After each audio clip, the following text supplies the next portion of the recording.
Still to come, a local stand-up comedian is sharing her skill set to help those affected by cancer. She joins us next. I was making lunch for my little guy, and he said to me, "Mommy, what time of day is it?"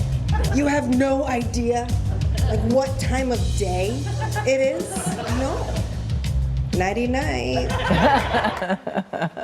Well, you may recognize these jokes, and this comedian, Nicole Blaine, is a writer, producer, and has her own Amazon Prime special, Life's a Bit, among many other projects.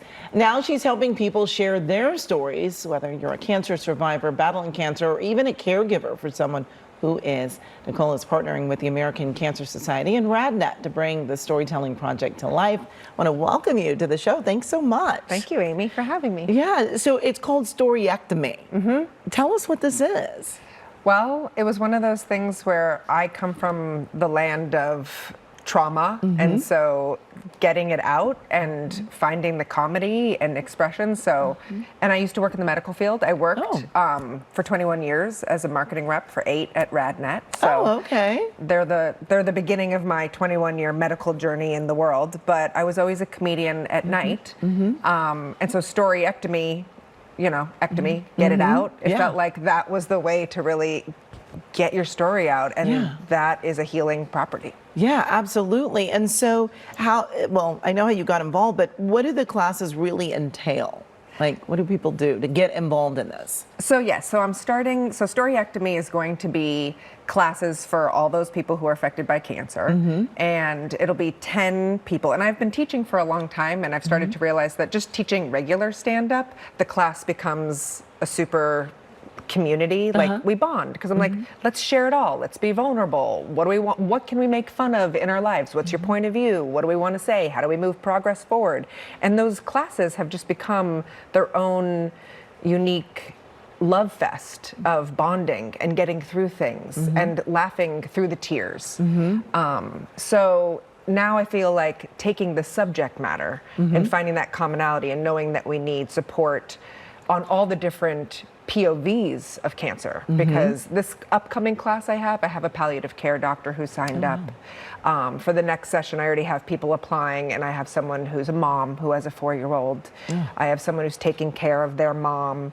You know, so there's all these different, from the caregiver perspective to the survivor, the thriver, the doctors, sharing their story and touching people that way. So I feel like it's mental health. And there's something that happens not only in the class, but when you perform it, right? And so when you're standing up there and you have that real, raw, explosive sharing, it's cathartic for you as much as it is for the audience. And so then it sort of erupts, and then it feels like a room of 100 people who, I mean, it's like you have to be there. There's nothing better than, I think, live comedy, because you feel all of it. So it becomes a big cathartic space for everyone involved. Yeah, and there's a fundraiser at the end that... Everything, yes. Okay. So RadNet has generously donated covering the cost for anyone who wants to be in the class. So that will be free. You can apply on my crowcomedy.com/storyectomy. You can apply to be a student.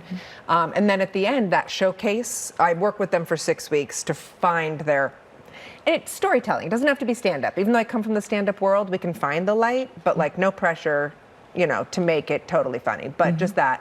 But then that final show, RadNet is putting on for free, but anyone who comes can donate any amount to the American Cancer Society. So it's a 100% fundraiser, and we'll be doing that ongoing. Well, I love it. I love it. And I think you don't necessarily learn to be a comedian, maybe, but it's definitely therapeutic. So thanks so much for joining us. Yeah. Certainly appreciate it. Thank you for having me. And of course, you can find out more information about Storyectomy by going to KCALnews.com and clicking Seen on TV.